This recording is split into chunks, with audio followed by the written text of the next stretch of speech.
ये ठीक है कि नून लीग में बहुत ज़्यादा चौधरी निसार नहीं होंगे, बहुत ज़्यादा जावेद हाशमी नहीं होंगे, बहुत ज़्यादा शेख रशीद नहीं होंगे, बहुत ज़्यादा चौधरी शुजात नहीं होंगे, बहुत ज़्यादा गौहर अयूब नहीं होंगे, बहुत ज़्यादा आबदा हुसैन नहीं होंगी, यानी कि बहुत ज़्यादा लोग ऐसे नहीं होंगे जो नवाज़ शरीफ और पार्टी के दीगर कायदीन से, यानी कि शरीफ ख़ानदान से मुबैना असूली मौक़िफ़ का अलम बुलंद करके पार्टी से अलग होते चले जाएंगे। लेकिन मियाँ जावेद लतीफ़ और ख्वाजा साद रफ़ीक अगर आपको आइंदा आने वाले दिनों, हफ्तों, महीनों या सालों में नून लीग को छोड़कर जाते हुए नज़र नहीं भी आ रहे, तो शायद आइंदा आने वाले सेटअप्स में और औकात में हम देखेंगे कि इन्हें पार्टी कोई बड़े ओहदे अब पेश नहीं करेगी। अब शायद ही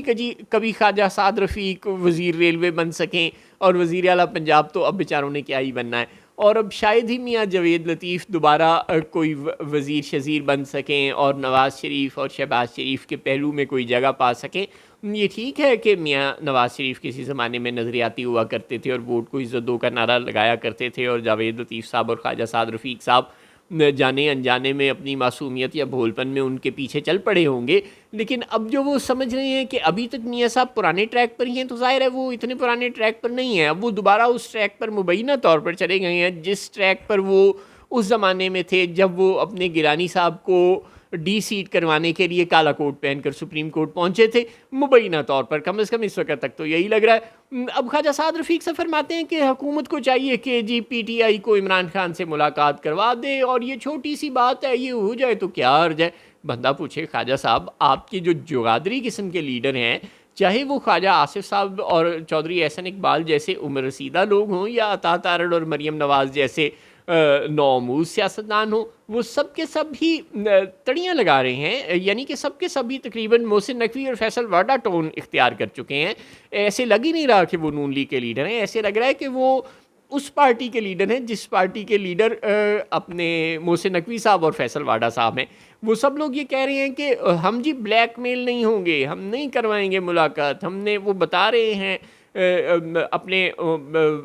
हम प्याला हमने वाला टीवी चैनल्स के ज़रिए कि हमने 9,000 पुलिस फोर्स डिप्लॉय कर दी है, हमने रेंजर्स डिप्लॉय कर दी है, हमने इस्लामाबाद बंद कर दिया है, और ऐसी की तैसी जिसने एहतजाज करना है वो घरों में बैठ कर एहतजाज कर ले, और बाहर निकल के देखो हम ये कर देंगे वो कर देंगे। जब वो इस हद तक हाइप क्रिएट कर रहे हैं और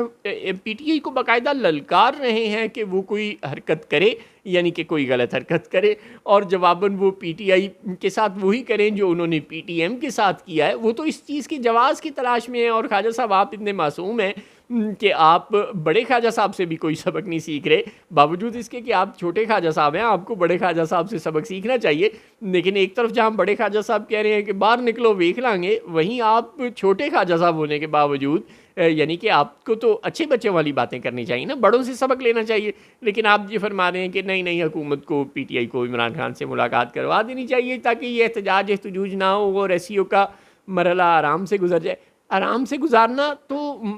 मिशन ही नहीं है ना ख्वाजा साहब। मिशन तो है ही ये कि कोई लड़ाई हो, तसादुम हो, और PTI को PTM की तरह बैन किया जाए, कोई TLP PTM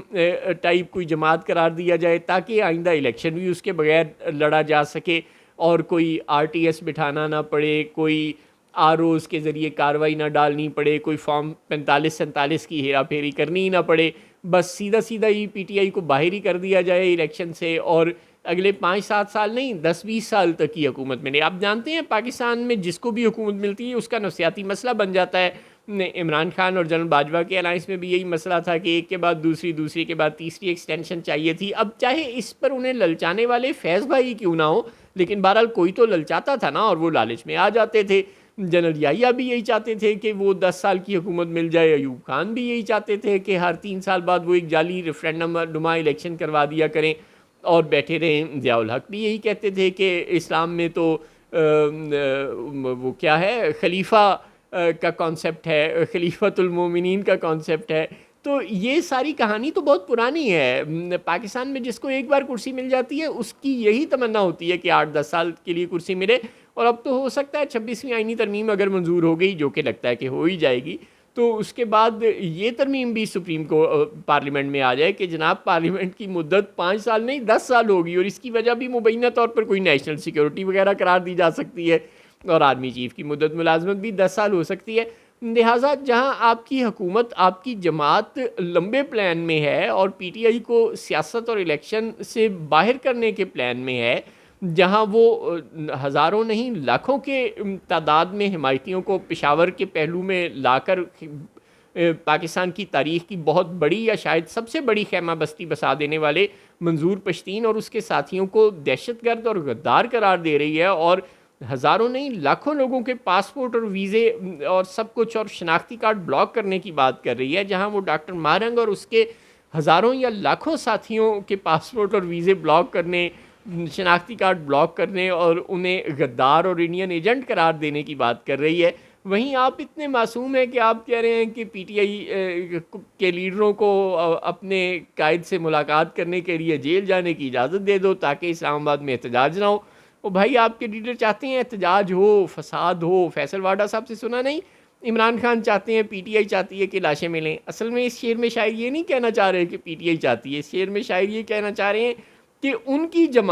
जमात कौन सी है ये तो आपको हम सबसे बेहतर पता है। वो ये चाहती है कि ये लाशें हों और ये कैजुअल्टीज़ हों और मसाइल पैदा हों जिसके नतीजे में ऐसे नाम नहाद हंगामी हालात पैदा हों कि पीटीआई पर को बैन किया जा सके। तो ख्वाजा साहब बराए मेहरबानी बड़े ख्वाजा साहब की लाइन टो किया करें, वरना फिर चौधरी निसार बनने के लिए तैयार हो जाएं।